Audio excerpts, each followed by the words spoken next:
எல்லாருக்கும் ஹாய். நான் இன்னைக்கு சிக்கன் கிரேப் பண்ண போகிறேன். எப்படி பண்ணுறது பார்க்கலாம். ஒரு மிக்சர் ஜாரில் 1 கப்பு மைதா மாவு, 1/2 கப்பு பால், தேவையான அளவுக்கு உப்பு, 2 டேபிள் ஸ்பூன் தயிர், எண்ணெய் 2 டேபிள் ஸ்பூன், ஒரு முட்டை பிளெண்ட் பண்ணி எடுத்துக்கலாம்.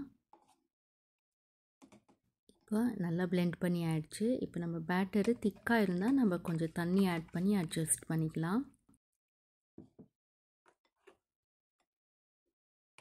இந்த அளவுக்கு இருந்தால் போதும்.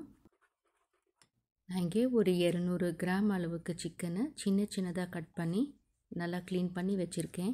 கொஞ்சமாக இஞ்சி பூண்டு பேஸ்ட்டு, 1/2 டீஸ்பூன் மிளகுத்தூள், 1/2 டீஸ்பூன் சீரக powder, 1/2 teaspoon garam masala, 1 teaspoon மிளகாய்த்தூள், 1 டேபிள் ஸ்பூன் தயிர், 1 டீஸ்பூன் லெமன் ஜூஸ், தேவையான அளவுக்கு உப்பு, இதெல்லாம் ஆட் பண்ணி நம்ம நல்லா மிக்ஸ் பண்ணிக்கலாம்.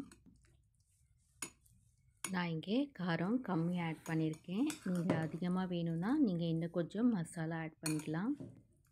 இப்போ நல்லா மிக்ஸ் பண்ணி ஆயிடுச்சு. ஒரு 20 மினிட்டு அப்படியே மூடி வைக்க போகிறேன். இப்போ நம்ம கிரேப் பண்ணிக்கலாம்.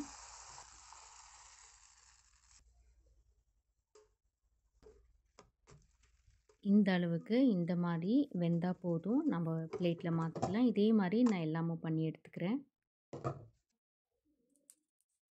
இப்போ ஒரு பேனில் 2 டேபிள் ஸ்பூன் எண்ணெய் ஆட் பண்ணிக்கிறேன். நம்ம மேரினேட் பண்ணி வச்சுருந்த சிக்கன் ஆட் பண்ணிக்கலாம். இப்போ மீடியம் ஃப்ளேமில் ஒரு 6 மினிட்டு நல்லா ஃப்ரை பண்ணிக்கிறேன்.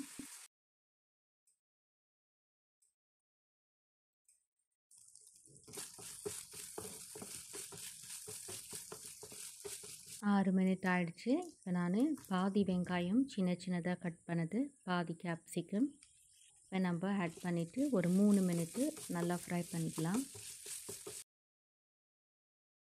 இன்னும் ஒரு 2 மினிட்டு நான் கவர் பண்ணி வச்சு குக் பண்ணிக்கிறேன்.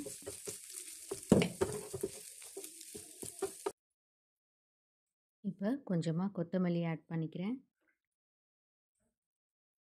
இப்போ 1 மினிட்டு ஃப்ரை பண்ணிவிட்டு நம்ம ஸ்டவ் ஆஃப் பண்ணிக்கலாம்.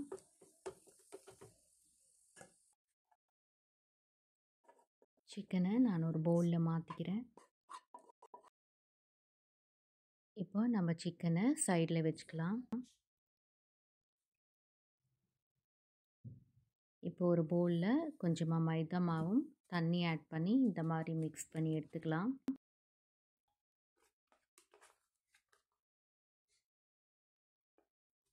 இப்போ நம்ம பண்ணி வச்சுருந்த சிக்கனில் நம்ம சீஸ் ஆட் பண்ணிக்கலாம். நான் இங்கே மொசரல்லா சீஸ் ஆட் பண்ணியிருக்கேன். இப்போ நம்ம ஏற்கனவே நம்ம பண்ணி வச்சுருந்த கிரேப்பில் நம்ம சிக்கன் ஆட் பண்ணிக்கலாம்.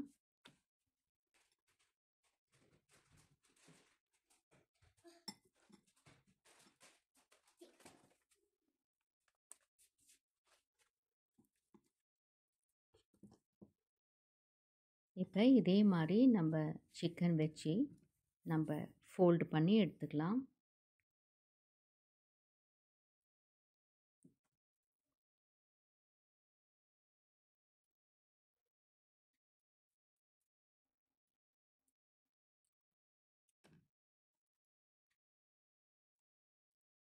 அவ்வளோதான். நம்ம இதே மாதிரி நம்ம எல்லா கிரேப்பும் நம்ம பண்ணி எடுத்துக்கலாம். இப்போ நம்ம ஆயிலில் நம்ம ஃப்ரை பண்ணிக்கலாம்.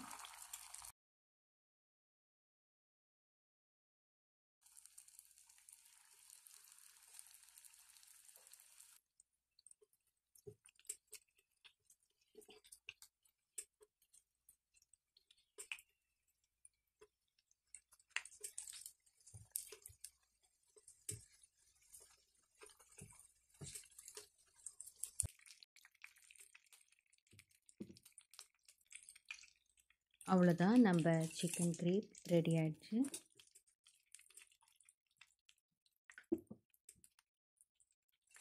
இந்த வீடியோ உங்களுக்கு பிடிச்சிருந்தா லைக் பண்ணுங்கள், ஷேர் பண்ணுங்கள், சப்ஸ்கிரைப் பண்ணுங்கள். தேங்க்யூ.